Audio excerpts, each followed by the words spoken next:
Bueno, de antemano, muy buen día a todos. Espero que se encuentren bien. El día de hoy me permito presentarme. Mi nombre es Alex Alberto Sánchez Hernández. Soy estudiante de la Universidad Autónoma de Tlaxcala, de la Facultad de Ciencias Económico-Administrativas, de la licenciatura en Contaduría Pública. El día de hoy vengo hablando un poco sobre el tema de medios de defensa en materia fiscal.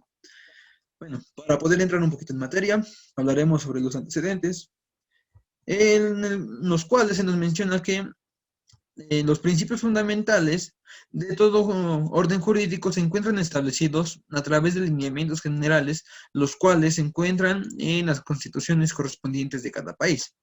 En estas se establece que para todos los ciudadanos o los ciudadanos cuentan con la libertad de elegir a sus representantes. Y de la misma forma, el poder definir quién o quiénes serán las personas que llevarán las riendas de dicho país. Los pronunciamientos de la Constitución no son más que enunciados que tienen como propósito un propósito fundamental, fijar límites al Estado y establecer directrices en lo político y en lo social.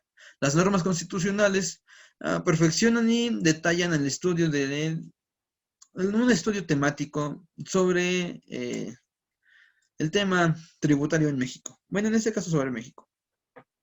El principio el primer decreto constitucional en México que aborda el tema fiscal se le conoce como el Decreto Constitucional para la Libertad de la América Mexicana, a la cual también se le conoce como la Constitución de Apatzingán, cuyo precursor fue Morelos, y en esa fue promulgada el 22 de octubre de 1814. En su artículo 36 se establece que las constituciones las contribuciones públicas, perdón, una disculpa, las contribuciones públicas no son extorsiones de la sociedad, sino esas son donaciones de los ciudadanos para la seguridad y la defensa. Esta igual en su artículo 41 nos habla sobre los pagos de contribuciones y nos dice que las obligaciones de los ciudadanos para con la patria son, y dentro de ellos se encuentra uno que dice, una pronta disposición a contribuir a los gastos públicos. Como bien les menciono, aun cuando en el artículo 36 se estableció que la oportunidad, bueno, como una oportunidad del pago de contribuciones a la nación. Sin embargo, en el artículo 41 introduce el término obligación. Bueno, lo menciona como obligaciones, pero es obligación, el cual lo limita la oportunidad de mencionar, bueno, limita la oportunidad de lo mencioné anteriormente.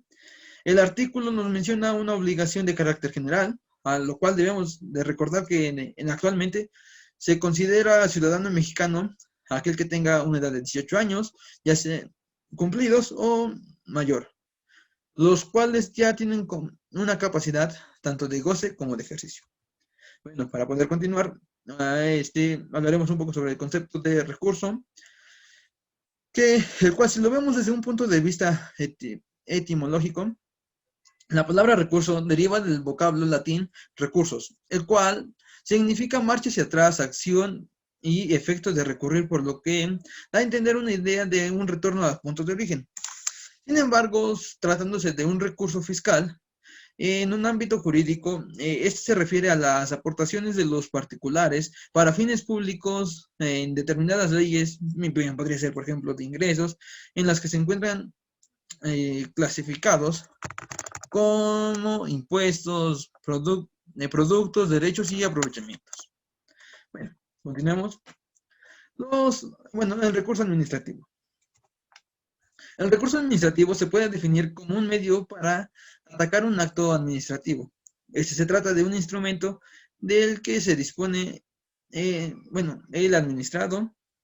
Los principales recursos administrativos a favor de los contribuyentes y en lo que enseguida hablaremos un poquito sobre esto, son recursos de revocación, recursos de inconformidad, estos ya serían ante el IMSS y ante el Infonavit, y bueno, hay muchos que hablan sobre esos temas, pero el recurso de revocación lo contemplan desde la ley de comercio exterior.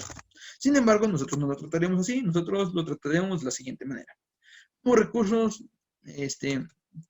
administrativos, nosotros hablaremos de un recurso de revocación federal desde el punto de vista del Código Fiscal de la Federación, recurso de revocación del Código Financiero de Tlaxcala, recurso de inconformidad de la Ley del Seguro Social, esto se refiere hacia el IMSS, un recurso de inconformidad de la Ley de Infonavit. Bueno, sobre el concepto. Aunque se encuentran los 4 conceptos, sinceramente, yo lo entiendo solamente de una manera.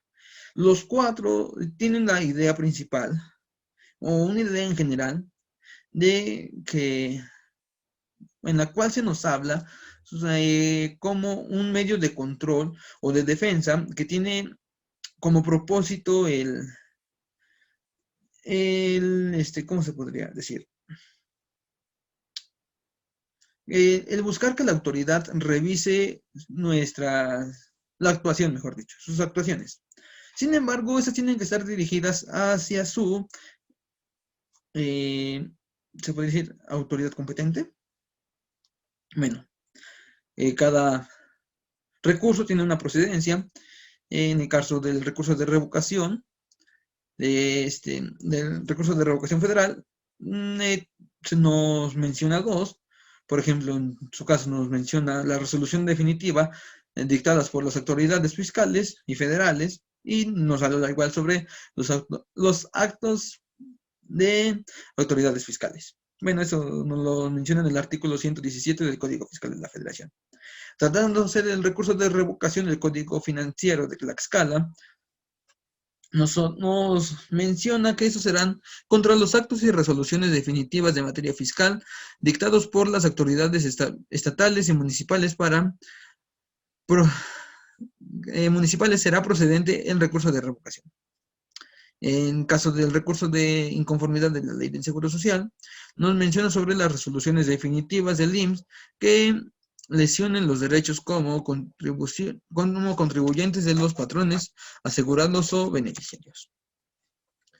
Y tratándose del recurso de inconformidad de la Ley del Infonavit, nos dice que en los casos de desacuerdo, las empresas y los trabajadores o sus beneficiarios sobre las instituciones ante el Instituto de Derecho a Crédito, cuantía y aportaciones de los descuentos. Bueno, en todos esos recursos administrativos se cuentan con un plazo en los cuales, por ejemplo, para términos del recurso de revocación federal, se nos menciona que este tendrá un plazo dentro de los 30 días siguientes a aquel que haya sido, bueno, surta de efecto la notificación, y en caso del, ¿cómo se llama? Recurso de revocación del Código Financiero de Tlaxcala, se nos menciona que será dentro de los 45 días hábiles siguientes a aquel que se hubiese practicado la notificación o teniendo conocimiento del recurrente del acto impugnado.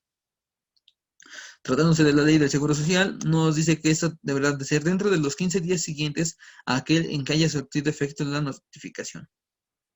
Y para efectos de la Ley de Infonavit, se nos menciona que este deberá de ser presentado dentro de los 15 días siguientes, siempre y cuando se trate solamente de patrones. Tratándose de los trabajadores, este será presentado dentro de los 30 días siguientes a aquel en el que se haya surtido efecto la notificación de la resolución impugnada. Bueno, para términos de las autoridades correspondientes, todos corresponden a la autoridad que emitió el acto en su momento. Y bueno, llevan a una resolución del recurso que, por ejemplo, en su caso, de acuerdo con tratándose del recurso de revocación federal, se nos menciona que este está de acuerdo con el artículo 131 del Código Fiscal de la Federación en un plazo de la revocación de recursos de revocación. Este constará de la siguiente manera, que es a partir de la fecha en que se impugnó el recurso de revocación de la autoridad y debe dictar la resolución y la notificación en el plazo máximo de 3 meses.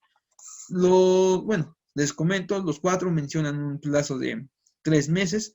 Sin embargo, cada uno lo hace en su ley correspondiente. En el caso del recurso de revocación del Código Financiero de Tlaxcala, lo hace en el artículo 430 del mismo código. En el caso de la ley del Seguro Social, lo menciona en el artículo 9. Y en el caso de la ley del Infonavit, lo menciona en el artículo 17 de la Secretaría de Comunicación. Bueno, continuamos. Tratándose del tema de instancia en materia fiscal, nos referimos un poco a que cada una de las etapas, o nos referimos, mejor dicho, a cada una de las etapas o grados jurisdiccionales del proceso destinado al examen, al examen de las cuestiones una cuestión debatida y a sus decisiones. Bueno, la instancia en materia fiscal está constituida por el recurso de revocación, el juicio de nulidad y el juicio de amparo. Bueno, tratándose de estos últimos dos, el juicio de nulidad y el juicio de amparo, hablaremos un poquito sobre, tal vez, similitudes, diferencias, bueno, principalmente sus conceptos. El juicio de nulidad nos menciona que es un medio jurisdiccional mediante el cual el contribuyente no satisfecho con los resultados de algún recurso administrativo o por verse afectado por los actos de autoridad puede determinar la nulidad de acto, decreto o cuando decreto o acto ante el Tribunal Federal de la Justicia Fiscal y Administrativa. Tratándose del juicio de amparo, nos referimos a un medio jurisdiccional de control constitucional por el que una persona acude ante un órgano jurisdiccional para reclamar un acto de órgano del Estado o una ley, cuando siempre que vulneran sus derechos fundamentales, en este caso, como un contribuyente. Bueno, ¿en qué momento proceden estos? Estos procederán en distintos momentos, por ejemplo, en el caso de un juicio de nulidad, procede contra las resoluciones definitivas, actos administrativos y procedimientos. En la tablita, como bien pueden ver, aparecen unos de ellos, mientras que en los juicios de amparo, ese procederá contra las sentencias definitivas y relaciones respecto a los cuales se le permita, no se le permita ningún recurso ordinario, por lo que se puede hacer modificadas o, en su defecto, revocadas. Bueno, continuamos con esto. Bueno, esas tienen un plazo para cumplirse, y cuando se trata del juicio de nulidad, estas se trata en la vía ordinaria dentro de 45 días siguientes en aquel que se haya surtido efecto la notificación en la que la resolución fue impugnada, y si se trata de una vía sumaria, esa será dentro de los 15 días siguientes a la notificación. Ahora bien, tratándose del juicio de amparo, esta tendrá 15 días siguientes a aquel en el que surta efecto la notificación del acto o de la resolución que se reclame, y cuando se reclame una regla general auto aplicada, el plazo será un plazo de 30 días. ¿Quién es la autoridad competente en el caso del juicio de nulidad? La autoridad competente para esta es el Tribunal Federal de Justicia y Justicia Fiscal y Administrativa. Tratándose de juicio de amparo, el amparo directo es un resultado es resuelto, por los tribunales colegiados de circuitos de materia administrativa. Bueno, ahora bien, hablaremos un poco sobre las personalidades que se encuentran inversas dentro de los trámites de los que se han venido hablando un poco.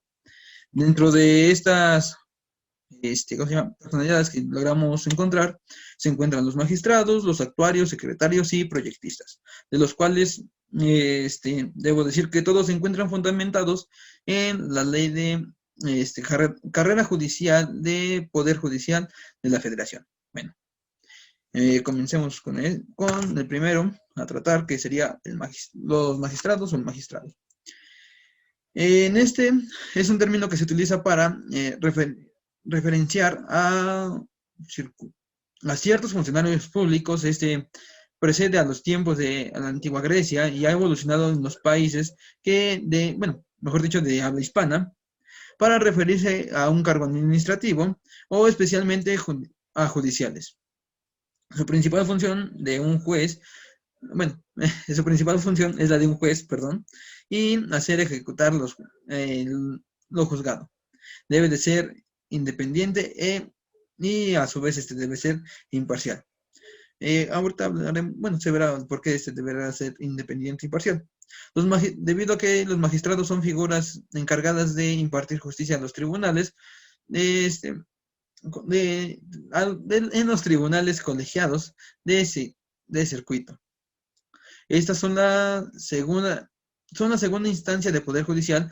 Entre las funciones están, dentro de sus funciones están las de conocer juicios de amparo, de directos recursos de revisión contra las resoluciones emitidas por los jueces. En este caso es por ello que les comentaba que deben de ser independientes e imparciales a su vez. Bueno, a continuación se hablará un poco sobre los secretarios, los cuales son funcionarios judiciales encargados de dar constancias de la autenticidad, se me traba un poquito la lengua, los nervios tal vez, de las actuaciones, así como examinar las solicitudes de las demandas y procedimientos legales para posteriormente estudiar los problemas y presentar proyectos de resolución de magistrados o jueces respectivamente. El secretario se encarga de la transminación de los asuntos hasta ponerlos en el estado de resolución. Ahora bien, hablaremos sobre los proyectistas. Y, al igual que un secretario, estos tienen la función o son, mejor dicho, los encargados igual de dar la constancia de la autoridad de las actuaciones, así como de examinar las solicitudes de demanda y procedimientos legales para posteriormente estudiar los problemas y presentar proyectos de resolución de magistrado o de juez respectivo. Sin embargo, a diferencia del secretario, el proyectista se encarga funcionalmente de la elaboración de proyectos de los asuntos que componen a la unidad jurisdiccional.